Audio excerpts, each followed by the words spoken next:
ಪರಿಚಯನೇ ಇಲ್ಲ ತಮ್ಮದು ನೋಡಿ. ಆಮೇಲೆ ದ್ರಾವಿಡನ ಮೇಲೆ ದಾಳಿ ಮಾಡಿದರು. ದ್ರಾವಿಡ ಈ ದೇಶದ ಮೂಲ ಸಂಸ್ಕೃತಿ. ಸಿಂಧು ನದಿ ಜನರನ್ನು ಸೋಲಿಸಿದರು. ಇದನ್ನು ಕಲಿಸಿದರು. ನಾವ್ಯಾರೂ ಸರಿಯಾಗಿ ಕ್ವಶನ್ನೇ ಮಾಡಲಿಲ್ಲ. ಆರ್ಯರ ಬದುಕಿಂತ ಮೊದಲ ಈ ದೇಶದ ಸಂಸ್ಕೃತಿ ಇದ್ದಿದ್ದಿಲ್ವ? ಅವ್ರೇನು ಹಾಕಿಕೊಟ್ರದು ಇದ್ದಿದ್ದಿಲ್ವ? ಮತ್ತೆ ಹೆಂಗೆ ಕಲಿಸಿದ್ರು ಕೊಟ್ಟಂದ್ರೆ ಪಠ್ಯಕ್ರಮದಾಗ ಆರ್ಯರು ಉತ್ತರ ಭಾರತ ವಿಂಧ್ಯದ ಮೇಲಿನ ಭಾಗ ಆರ್ಯಾವೃತ ಅಂತ ಕರಿತೇವೆ ನಾವು. ಆರ್ಯರಿಂದ ಆವೃತವಾದ ಪ್ರದೇಶ. ನಾವು ದ್ರಾವಿಡರು ದಕ್ಷಿಣ ಭಾರತ, ನಾವು ನೀವೆಲ್ಲ ದ್ರಾವಿಡರು. ಹೆಂಗೆ ಸಿಲೆಬಸ್ನ ಬರೀತಾರೆ ಗೊತ್ತಾ? ಆರ್ಯರು ಎತ್ತರ ನಿಲುವಿನವರು, ಉದ್ದ ಮೂಗಿನವರು, ನೋಡಲು ಸುಂದರ ಕಾಯದವರು, ಹಾಗೆ ಹೀಗೆ. ನಮ್ಮ ದ್ರಾವಿಡನ ಹೆಂಗೆ ಬರೋದು? ಕುಳ್ಳಗಿನವರು, ಮಂಡ ಮೂಗಿನವರು, ಗಿಡ್ಡನವರು, ಕಪ್ಪು ಬಣ್ಣದವರು, ಅಗಲಗಾಲರವರು ಅಂತ ನಮ್ಮ ಬಗ್ಗೆ ಇದು ಸಿಲೆಬಸ್ನಾಗಿದೆ. ಇದು ಕಲಿಸ್ತಾರೆ. ನಾನು ಒಂದು ತಿಳಿದು ಈ ದೇಶದ ಅತ್ಯಂತ ಸುಂದರವಂತ ಯಾರದಲ್ಲ, ಅವರ ದಕ್ಷಿಣ ಭಾರತೀಯರೇ. ಹೇಮಮಾಲಿನೂ ದಕ್ಷಿಣ ಭಾರತೀಯರೇ, ಐಶ್ವರ್ಯರೇನೂ ದಕ್ಷಿಣ ಭಾರತೀಯರೇ, ಎಲ್ಲ ಟಾಪ್ ಮೋಸ್ಟ್ ಹೀರೋಗಳಾದ್ರೂ ದಕ್ಷಿಣ ಭಾರತೀಯರು. ಇದು ಏನು ನಮಗೆ ಹಿಂಗೆ ಬರೋದ? ಕುಳ್ಳದೇವಿ, ನಾವು ಕುಳ್ಳದೇವ, ಕಪ್ಪದೇವ, ಗಿಡ್ಡದೇವ, ಮಂಡ ಮುಗಿದೇವ. ಇದು ನಮ್ಮ ಸಿಲೆಬಸ್ನಿಂದ ಇತಿಹಾಸ ಹೀಗೆ ಕಲಿಸ್ತಾರೆ. ಕುದುರೆ ಮೇಲೆ ಬಂದಿರ್ತಾವೆ. ಅಲ್ಲಿ ತನಕ ನಾವೇನು ಮಾಡ್ತಿದ್ದೇವೆ? ಮತ್ತು ಏನು ಇನ್ನೂ ಸುಳ್ಳು ಕಲಿಸ್ತಾರಂದರೆ, ಉತ್ತರದಲ್ಲಿದ್ದ ದ್ರಾವಿಡರನ್ನು ಮಧ್ಯ ಏಷ್ಯಾದಿಂದ ಬಂದ ಆರ್ಯರು ಯುದ್ಧದಲ್ಲಿ ಸೋಲಿಸಿ ದಕ್ಷಿಣದ ವಿಂಧ್ಯದ ಕೆಳಗೆ ನುಗ್ಗಿಸಿಬಿಟ್ಟರು. ನಾವು ದಕ್ಷಿಣ ಭಾರತೀಯರನ್ನೆಲ್ಲ ದ್ರಾವಿಡರು. ಆರ್ಯ ದ್ರಾವಿಡರ ನಡುವೆ ಬೆಂಕಿ ಹಚ್ಚಿದ್ದು ಈ ಇತಿಹಾಸ. ಅಲ್ಲಿ ಹಿಡ್ಕೊಂಡಿಲ್ಲ, ನಡು ಬರ್ತೀನಿ ನನಗೆ ಯಾರು ಅದನ್ನು ಬರೆದವರು, ಯಾಕೆ ಹಂಗೆ ಬರೆದ್ರು ಅನ್ನೋ. ಈ ಥರದ ನಮ್ಮ ದೇಶದ ಇತಿಹಾಸ ಪುಟಗಳನ್ನು ನೀವು ನೋಡ್ಕೊಂಡು ಹೋಗ್ರಿ. ಎಲ್ಲ ಸೋಲಿನ ಇತಿಹಾಸ, ಹೇಳಿತನದ ಇತಿಹಾಸ. ನಾವು ಕೈಲಿ ನೀಗಲಾರದವರು, ಸೋಲುವವರು. ಭಾರತೀಯರಂದರೆ ಸೋಲುವವರು, ಬಡಿಸಿಕೊಂಡವರು. ಅಷ್ಟೇ ಯಾಕೆ ಅವ್ರು ಬರೀತಾರೆ ಬ್ರಿಟಿಷ್ ಅಧಿಕಾರಿಗಳು, ಭಾರತೀಯರು ಆಳಲಿಕ್ಕೆ ಯೋಗ್ಯ ಅಲ್ಲ, ಆಳಿಸಿಕೊಳ್ಳಲಿಕ್ಕೆ ಯೋಗ್ಯರು. ನೋಡ್ರಿ ಹೆಂಗೆ ಬರೀತಾರೋ. ಒಕ್ಕಟ್ಟಿಲ್ಲ, ಇದು ಧರ್ಮೇ ಅಲ್ಲ, ಆಳಿಯವರಿಗೆ ರೂಢಿ ಇಲ್ಲ. ಕೆಲವು ಸತ್ಯದ ಇಲ್ಲ, ಆದರೆ ಕೆಲವು ಸುಳ್ಳು. ಸಿಂಧದ ಮೇಲೆ ಅರಬರ ದಾಳಿ. ಕಾಶಿ ಮಾಡ್ಕೊಂಡು 18 ವರ್ಷದ ಹುಡುಗ ಭಾರತವನ್ನು ದಾಳಿ ಮಾಡುತ್ತಾನೆ. ಅದು ಎಲ್ಲಿ ದಾಹಿರನ್ನು ಸಿಂಧು ಅರಬ್ ಏನೇನು ತಪ್ಪು ಮಾಡಿದ್ದಿಲ್ಲ ಭಾರತೀಯರು. ಅರಬ್ ದೇಶದವರು ಶ್ರೀಲಂಕಾವನ್ನು ಸೋಲಿಸಿ ಅಲ್ಲಿರೋ ಸುಂದರ ಹೆಣ್ಣು ಮಕ್ಕಳನ್ನು ಹೊತ್ಕೊಂಡು ಹೊಂಟಿದ್ದರು. ಅವ್ರದ್ದೊಂದು ಹೊಲ ಚಟ. ಇಸ್ಲಾಮಿಕ್ ಕಂಟ್ರಿ ಇದು ಏನು ಚಂದ ಯಾವುದನ್ನು ಸಹ ಅದನ್ನು ಹೊತ್ಕೊಂಡು ಹೋಗ್ಬಿಡು. ಅದು ಹೆಣ್ಣಿರಲಿ ಯಾವ್ದಾರ ಹಿಂತಿರಲಿ, ಅದನ್ನ ಅವ್ರು ಇತಿಹಾಸದ ಪೂರ್ತಿಯಾಗಿ ಕೆಲಸ ಮಾಡ್ಕೋತ ಬಂದಿದ್ದು. ಶ್ರೀಲಂಕಾದಿಂದ ಹೆಣ್ಣು ಮಕ್ಕಳನ್ನು ಹೊತ್ಕೊಂಡು ಹೊಂಟಿದ್ದರು ಹಡಗಿನಾಗ. ಅಲ್ಲಿ ರಾತ್ರಿ ಕಳ್ಳತನ ಆಯ್ತು ಹಡಗು. ಕಡಲುಗಳ್ಳರು ಅಂತಂದ್ರೆ ನಿಮ್ಮ ಕಳ್ಳರಿಗೆ ಎಲ್ಲಿ ಒದರ್ಬೋದು? ನೀವು ಸಮುದ್ರದಾಗ ಕಳ್ಳದ. ಅವರು ಸಂಪತ್ತನ್ನು ಕಳ್ಳ ಮಾಡೋದ್ರ ಹೆಣ್ಮಕ್ಳನ್ನು ಎತ್ತಿಬಿಟ್ರು. ಒಂದಿಷ್ಟು ಮಂದಿನ ಹಜ್ಜಾಜ್ ಅಂತನ ಹೋಯ್ತು. ಅದರ ಆಪಾದನೆಯನ್ನು ಭಾರತದ ಮೇಲೆ ಕಟ್ಟಿದರು. ಸಮೀಪ ಇತ್ತು, ಭಾರತದ ಸಮುದ್ರ ಸಮೀಪ ಆಗಿರುವಂಥ ಗದ್ದೆ ಇರೋದರಿಂದ ಭಾರತಕ್ಕೆ ಪತ್ರ ಬರೀತಾನೆ ಹಜ್ಜಾಜ್. ಸಿಂಧದ ತಾಹಿರನಿ, ನಿಮ್ಮ ಕಳ್ಳರು ನಮ್ಮ ಸಂಪತ್ತು ಹೆಣ್ಣುಮಕ್ಕಳನ್ನು ಕದ್ದಿದ್ದಾರೆ, ಪ್ರವೇಶರು. ಇವರು ಪತ್ರ ಬರೆದು ಕಡಲುಗಳವರು ನಮ್ಮ ಸಂಬಂಧ ಇಲ್ಲ, ಅವ್ರು ಯಾವುದೋ ದೇಶದಲ್ಲಿರ್ತಾರೆ, ಎಲ್ಲೋ ಒಂದು ಕಳ್ಳತನ ಮಾಡ್ತಾರೆ, ನಮಗೆ ಅದಕ್ಕೆ ಸಂಬಂಧ ಇಲ್ಲ ಅಂತ ಪತ್ರ ಬರೆದ್ರೆ ಆತ ಯುದ್ಧ ಡಿಕ್ಲೇರ್ ಮಾಡ್ತಾನೆ. ನೋಡಿರಿ, ತಾಹಿರನ ಮೇಲೆ ಅರಬರು ದಾಳಿ ಮಾಡಿ ಏನೇನೋ ರೀಸನ್ ಇರಲಿಲ್ಲ, ಸುಮ್ಮನೆ ಬಂದ ದಾಳಿ ಮಾಡೋದು. ಕಡಿಮೆ ಸೈನ್ಯ ತೊಗೊಂಡು ಬಂದಿದ್ದು 18 ವರ್ಷದ ಹುಡುಗ ಕಾಶಿ. ಸಿಂಧದ ಮೇಲೆ ದಾಳಿ ಮಾಡಿ ದಾಹಿರನನ್ನು ಸೋಲಿಸಿ ಕೊಂದು ಅವನ ಹೆಂಡತಿ ಲಾಡ್ಲಿ ಅಂತ ಬರ್ತಾಳೆ. ಆಕೆಯ ವಯಸ್ಸು ಈ ಕಾಸಿಮನ 2 ಪಟ್ಟು ವಯಸ್ಸು, 50 ಚಿಲ್ಲರೆ ವಯಸ್ಸು ನೋಡೋದು. ಇವ 18 ವರ್ಷದ ಹುಡುಗ ಮಾಡ್ತಾನೇನು? ಆಕೆಯನ್ನು ಒತ್ತಾಯಪೂರ್ವಕವಾಗಿ ವಿವಾಹ ಆಗ್ತಾನೆ. ಆಕೆಗೆ 25 ವರ್ಷದ ಹೆಣ್ಮಕ್ಳು ಇರ್ತಾರೆ. ಅವರನ್ನು ಕದ್ದು ಒಯ್ದು ತನ್ನ ದೊರೆ ಹಜ್ಜಾಜನಿಗೆ ಕಾಣಿಕೆಯಾಗಿ ಕೊಡ್ತಾನೆ. ಈ ಜಗತ್ತಿನಲ್ಲಿ ಹೆಣ್ಣು ಮಕ್ಕಳನ್ನು ಕದ್ದು ಕಾಣಿಕೆಯಾಗಿ ಕೊಡುವಂಥ ಕೆಟ್ಟ ಪರಂಪರೆಯನ್ನು ಹಾಕಿದವರು ಯಾರು? ಇದು ನಮ್ಮ ಪಠ್ಯಕ್ರಮದಲ್ಲಿ ಹೇಳೋದೇ ಇಲ್ಲ. ಈ ರೀತಿ ಭಾರತಕ್ಕೆ ಪ್ರವೇಶ ಮಾಡಿದಂಥ ಮುಸಲ್ಮಾನರು ಇವತ್ತಿನವರೆಗೂ ಪಹಲ್ಗಾಮ್ ದಾಳಿವರೆಗೂ ಲೆಕ್ಕಿಲಾರದಷ್ಟು ಅನ್ಯಾಯ ಮಾಡಿರೋ, ದಾಳಿ ಮಾಡಿರುವಂಥ, ದೇವಸ್ಥಾನಕ್ಕೆ ಹಿಡಿದಿರುವಂಥ ಮತಾಂತರ ಮಾಡಿರುವಂಥದ್ದು ಒಂದ ಎರಡು ಏನೇನು ಕೆಟ್ಟ ಕೆಲಸವೋ ಅಷ್ಟು ಈ ದೇಶದಲ್ಲಿ ಮಾಡಿದ್ದಾರೆ. ಅವು ಪಠ್ಯಕ್ರಮದಲ್ಲಿ ಬರೋದಿಲ್ಲ. ಅಂಥ ಪುಣ್ಯಾತ್ಮರನ್ನ ಹೇಗೆ ಪಠ್ಯಕ್ರಮದಲ್ಲಿ ನಮ್ಮ ಕಲಿಸ್ತಾರಂದರೆ ಅಕ್ಬರ್ ದಿ ಗ್ರೇಟ್. ನೋಡಿ, ಅಕ್ಬರ್ನ ಗ್ರೇಟ್ ಅಂತ ಓದಬೇಕು. ಬರ್ತೀವಿ ನಾವು ವಿಚಾರಕ್ಕೆ, ಯಾಕೆ ಗ್ರೇಟ್ ಅಲ್ಲ ಅನ್ನೋದು. ಈ ಥರದ ನಮ್ಮ ಟೈಟಲ್ಗಳೇನದಾವಲ್ಲ ಇವನ್ನೆಲ್ಲ ನಮಗೆ ಹೇಳಿ ಮಾಡಿ ಹಾಕಿದ್ವಿ. ನಾನೇನಂತ ಇದರ ಮಧ್ಯಮೂ ಸಂಘರ್ಷ ಇದೆ, ಶ್ರೇಷ್ಠತೆ ಇದೆ, ಭಾರತದ ಪುಣ್ಯಭೂಮಿ ಇದೆ ಅನ್ನೋದೇ ನಮ್ಮ ಪ್ರಾಚೀನ ಶ್ಲೋಕಗಳು ಹೇಳ್ತಾರೆ. ಬಹುಶಃ ಭಾರತ ಕೊಟ್ಟಂಥ ಶ್ರೇಷ್ಠ ವಿಚಾರಗಳನ್ನು ಜಗತ್ತಿನ ಯಾವ ದೇಶವೂ ಕೊಟ್ಟಿಲ್ಲ. ಜೊತೆಗೆ ನಾನು ಇನ್ನೇನು ಹೇಳಕ್ಕೆ ಇಷ್ಟಪಡ್ತೀನಿ ಅಂದರೆ, ಬಹುತೇಕ ಜಗತ್ತಿನ ಸಂಶೋಧನೆಗಳಂತ ಏನದ, ಶ್ರೇಷ್ಠ ವಿಚಾರಗಳಂತದ, ಅವಕ್ಕೆಲ್ಲ ಮೂಲಕ ಯಶಾದಕ್ಕೆ ನನ್ನ ಉಪನ್ಯಾಸಗಳನ್ನು ಇಂಪ್ರೂವ್ ಮಾಡ್ಕೊಂಡು ನನಗೆ ಒಂದು ಉಪನ್ಯಾಸ ಮಾಡಿದೆ. ಜಗತ್ತಿನೂ ಕಣ್ಣೇ ಬಿಟ್ಟಿರಲಿಲ್ಲ. ಇವತ್ತು ಜಗತ್ತಿನ ದೊಡ್ಡಣ್ಣ ಕರೆಸುವಂಥ ಅಮೇರಿಕ ಆಗಲಿ, ಇಂಗ್ಲೆಂಡ್ ಆಗಲಿ, ಇವರು ಯಾರೂ ಕಣ್ಣೇ ಬಿಟ್ಟಿದ್ದಲ್ಲ. ಆವಾಗಿನ ನಾವು ಶ್ರೇಷ್ಠವಾದ ಸಂಸ್ಕೃತಿಯನ್ನು, ಶ್ರೇಷ್ಠವಾದ ನಾಗರಿಕತೆಯನ್ನು ಕೊಟ್ಟಿದ್ದೆವು. ಈ ಕೇಂಬ್ರಿಡ್ಜ್ ವಿಶ್ವವಿದ್ಯಾಲಯ, ಆಕ್ಸ್ಫರ್ಡ್ ವಿಶ್ವವಿದ್ಯಾಲಯ ಈಗ ಕಣ್ಬಿಟ್ಟರೆ 4-3 ವರ್ಷನೂ ಆಗಿಲ್ಲ.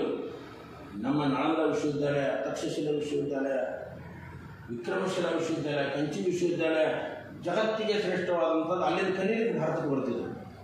ಮೊಹನ್ ಸಾಂಗ್ ಬಂದಿದ್ದು ಭಾರತದ ಧರ್ಮ, ಈ ಶ್ರೇಷ್ಠತೆಯನ್ನು ಮತ್ತು ನಳಂದ ವಿಶ್ವವಿದ್ಯಾಲಯದಲ್ಲಿ ಕೂಡ ಇದ್ದವು. ಅಂದರೆ ಅವತ್ತು ಇಡೀ ಜಗತ್ತು ಭಾರತಕ್ಕೆ ಕಲೀಲಿಕ್ಕೆ ಬರ್ತಿತ್ತು. ಇವತ್ತು ಎಲ್ಲಿ ಬಂದಿದ್ದೇವೆ ನಾವು? ನಮ್ಮೆಲ್ಲ ಶ್ರೀಮಂತರ ರಾಜಕಾರಣಿಗಳ ಮಕ್ಕಳು ಯಾರೂ ಈ ದೇಶನ ಕಲಿಯೋದೇ ಇಲ್ಲ. ಕನ್ನಡ ಶಾಲೆಗೆ ಬಿಡ್ರಿ ನೀವು, ಈ ದೇಶದಲ್ಲಿ ಕಲಿದ್ರು. ನಮ್ಮನ್ನ ಉದಾಹರಣೆ ಸಮೇತ ಹೇಳ್ಬೋದು. ಇವ್ರು ಯಾರೋ ಈ ದೇಶ ಕಲ್ತವ್ರೆ ಅಲ್ಲ. ತಮ್ಮೆಲ್ಲ ಮಕ್ಕಳನ್ನು ಇಂದಿನ ರಾಜಕಾರಣಿಗಳನ್ನ ಹಿಡ್ಕೊಂಡು ಸ್ವಾತಂತ್ರ್ಯ ಕಾಲದ ರಾಜಕಾರಣಿಗಳೆಲ್ಲರೂ ಇಂಗ್ಲೆಂಡದಾಗೆ ಕಲ್ತವರು. ಗಾಂಧಿ, ಅಂಬೇಡ್ಕರ್, ನೆಹರು, ವೀರ್ ಸಾವರ್ಕರ್ ಎಲ್ಲರೂ ಕೂಡ ಭಾರತದ ದೇಶದ ಬಗ್ಗೆ ಮಾತಾಡ್ತಾರೆ, ಕಲ್ತಿದ್ದಾರೆ ಇಂಗ್ಲೆಂಡ್ನಾಗ.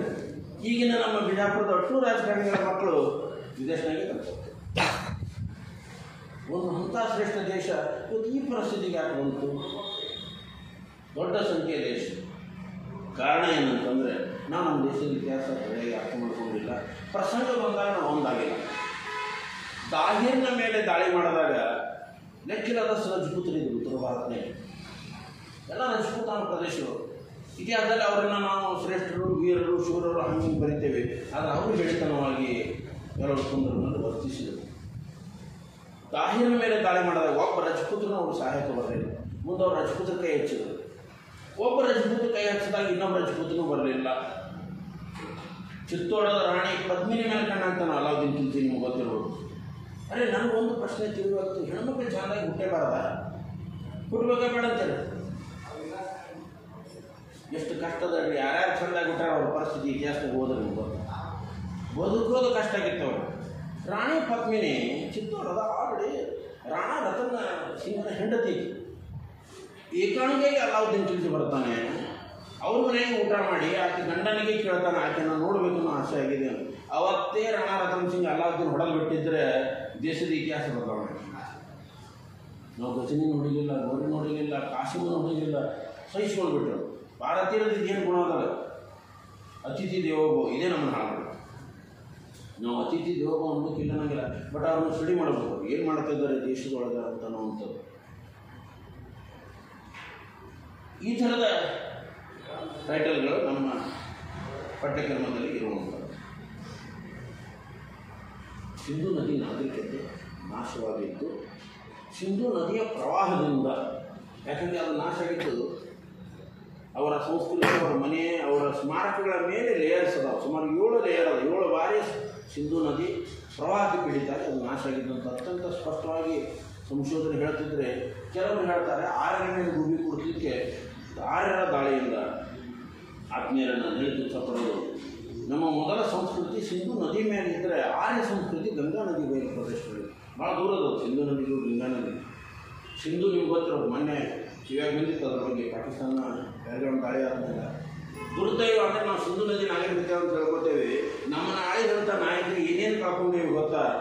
ಸ್ವಾತಂತ್ರ್ಯ ಪೂರ್ವದಲ್ಲೇ ಕಳ್ಕೊಂಡೇವೆ, ಸ್ವಾತಂತ್ರ್ಯ ನಂತರದಲ್ಲೇ ಕಳ್ಕೊಂಡೇವೆ. ನೆಹರು ಅವರ ಕಾಲಕ್ಕೆ. ಇವತ್ತು ಸಿಂಧೂ ಹುಟ್ಟು ಜಾಗ ಚೀನಾದಾಗ, ನಮ್ಮಲ್ಲಿಲ್ಲ. 10-20% ಚೀನಾದಾಗ ಇರ್ತಾಳೆ. ಭಾರತದಲ್ಲಿ ಹರಿಯಲು 30% ಇದೆ. ರಿಮೈನಿಂಗ್ 60% ಅದರ ನೀರು ಹರಿಯೋದು ಬಳಕೆ ಆಗೋದು ಪಾಕಿಸ್ತಾನಕ್ಕೆ. ನಮ್ಮ ಮೂಲ 2 ಪ್ರದೇಶದ ಹರಪ್ಪ ಮೊಹೆಂಜೊದಾರೋ ಅವು ಕೂಡ ಇವತ್ತು ಪಾಕಿಸ್ತಾನದಲ್ಲೇ ಇದ್ದಾವೆ. ನಮ್ಮ ಹಿರಿಯರು ನಮ್ಮ ಮೂಲ ಪ್ರದೇಶವನ್ನು ಕಳ್ಕೊಂಡ್ಬಿಟ್ರು. ಈಗ ಹೇಳುತ್ತೆ ಸಿಂಧೂ ನದಿ ನಾಗರಿಕತೆ ಅವರು, ಬಟ್ ಸಿಂಧೂ ನದಿ ನೋಡ್ಲಿಕ್ಕೆ ನಮಗೆ ಆಗೋದಿಲ್ಲ.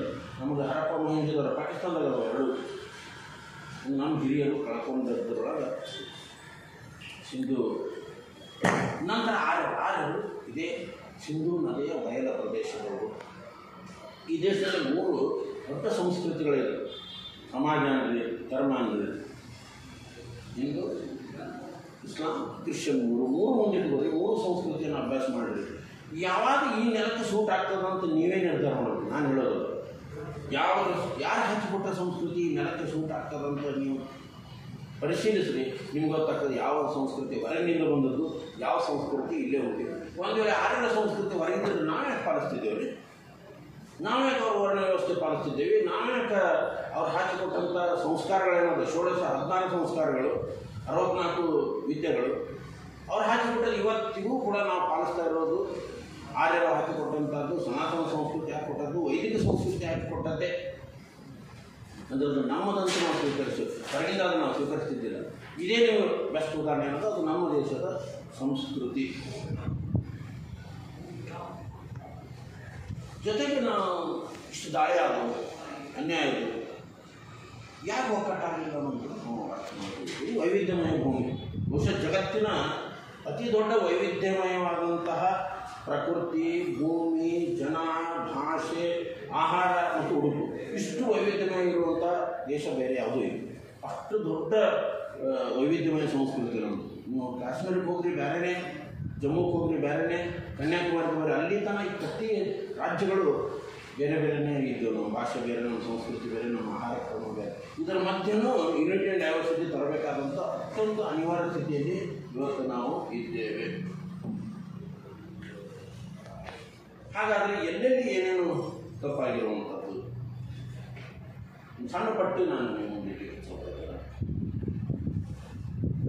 ನಾನು ಈ ದೇಶ ಹಿಂದೂಸ್ತಾನ ಆಗಲಿ ಅಂತ ಪುಸ್ತಕ ಹೋರಾಟ ಮಾಡುತ್ತಿರುವಂಥದ್ದು. 19 ವರ್ಷದ ಹಿಂದೆ ನಾನು ಇದು ವಿಜಯಪುರ ಆಗಲಿ ಅಂತ ಹೋರಾಟ ಮಾಡಿ ಪುಸ್ತಕ ಬರೆದು ಬೈದ್ಬಿಟ್ರು ನನಗೆಲ್ಲ. ಸರ್ ಹಂಗೇನು ಚೇಂಜ್ ಆಗ್ತದೆ, ಸರ್ ಊರ ಹೆಸರು ಚೇಂಜ್ ಆಗ್ತದೆ ಅಂದರೆ ನನ್ನ ವಿರೋಧಿಗಳಿಂದ ಭಾಳ ಮಂದಿ ಅವ್ರು ನಾನು ಬೆಳೆಸಿದ್ರೆ ನನ್ನ ವಿರೋಧಿಗಳು ಜೊತೆಗೆ ಅವರು ಇದೇಂಗೆ ಆಗ್ತದೆ ವಿಜಯಪುರ.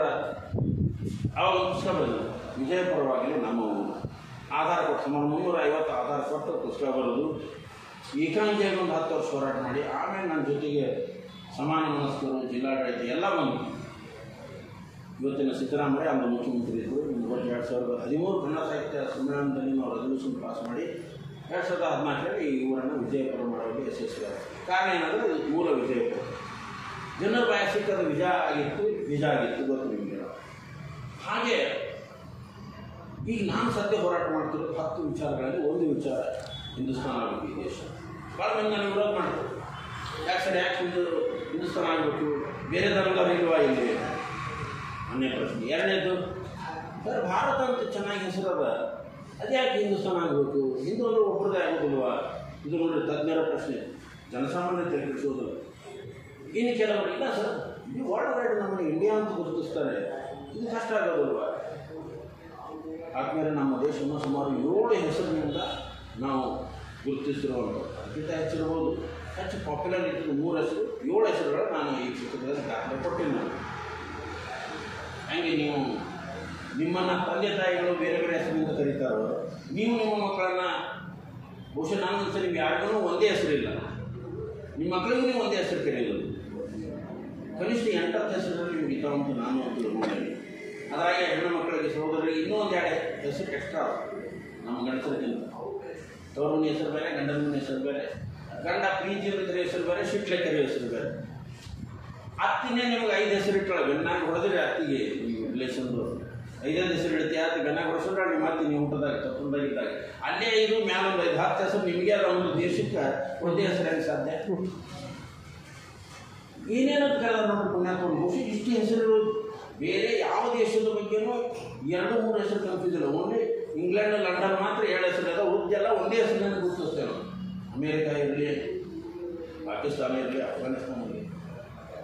ಏನು ನಮ್ಮ ಇತಿಹಾಸ ಹೇಳ್ತವೆ ನಮ್ಮ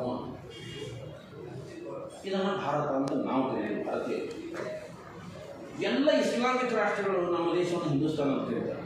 ಪ್ರೀತಿಯಿಂದನೂ ಹಿಂದೂಸ್ತಾನ ಅಂತಾರೆ, ಸಿಟ್ಲೇನೂ ಹಿಂದೂಸ್ತಾನೇ ಅಂತ. ನೀವು ಮಣ್ಣಿನ ನೋಡಿದಾಗ ಗೊತ್ತಾಗಿರ್ಬೋದು, ಆ ದೇಶದ ಎಲ್ಲ ಜನರು ನಮ್ಮ ಹಿಂದೂಸ್ತಾನ ಅಂತ ಕರೀತಾರೆ. ಎಲ್ಲ ಕ್ರಿಶ್ಚಿಯನ್ ಕಂಟ್ರೀಸ್ ಇದಾವೆ, ಇಂಗ್ಲೀಷಲ್ಲಿ ನಡೀತದಲ್ಲ, ಆ ಎಲ್ಲ ದೇಶಗಳು ನಮ್ಮನ್ನು ಇಂಡಿಯಾ ಅಂತ ಕರೀತಾರೆ. ನಮ್ಮನ್ನು ನಾವು ಭಾರತ ಅಂತ ಕರಿತೀವಿ. ಇಲ್ಲೇ 3 ಹೆಸರು. ಅಶೋಕ್ ಏನಂತ ಕರೀತಾನೆ, ನೀವು ಯಾವ ಹೆಸರು ಕರೀದೇ ಇಲ್ಲ. ಅಶೋಕನ ಎಲ್ಲ ಶಾಸನ, ಈ ದೇಶದಲ್ಲಿ ಮೊದಲ ಶಾಸನ ನೋಡಿದ ನಾವು ಅಶೋಕ. ಅಶೋಕ ಹೇಳ್ತಾನೆ ಜಂಬೂ ದ್ವೀಪ ಅಂತ ಕರೀತಾನೆ. ನಮ್ಮ ನಾವು ಅಶೋಕ ಯಾಕೆ ಇಟ್ಟು ಜಾಣ ಶಾಸನ ಹೊಡೆದವು ಜಂಬೂ ದ್ವೀಪ ಯಾಕಂದ್ರೆ ಭಾರತ ದೇಶ ನೋಡಲಿಕ್ಕೆ ನೀರಳೆ ಹಣ್ಣಿನಂಗದಂತ. ನೀರಳೆ ಹಣ್ಣು, ನಾವು ನೀರಳೆ ಹಣ್ಣು ಬೆಳೀತಿದ್ದೆವು. ನೀರಳೆ ಹಣ್ಣು ಸಂಸ್ಕೃತದಲ್ಲಿ ಜಾಂಬು ಅಂತ ಎಲ್ಲ ಕೇಳಿ ಜಂಬೂ ದ್ವೀಪ ಅಂತ ನಮ್ಮ ಹೆಸರಿದೆ. ಅಶೋಕನ ಹಕ್ಕು ಶಾಸನದಲ್ಲಿ ಜಂಬೂ ದ್ವೀಪ. ಇನ್ನು ಈ ದೇಶದ ಧಾರ್ಮಿಕ ಕಾರ್ಯಕ್ರಮಗಳ ಆಲ್-ಅಮೀನ್ ಮೆಡಿಕಲ್ ಕಾಲೇಜ್ ಅವರು ಇವತ್ತಿಗೂ ಅವ್ರ ಲೆಟರ್ನೆಟ್ ಮೇಲೆ ವಿಜಯಪುರನೇ ಅಂತ ಇರ್ತದೆ ಅವ್ರ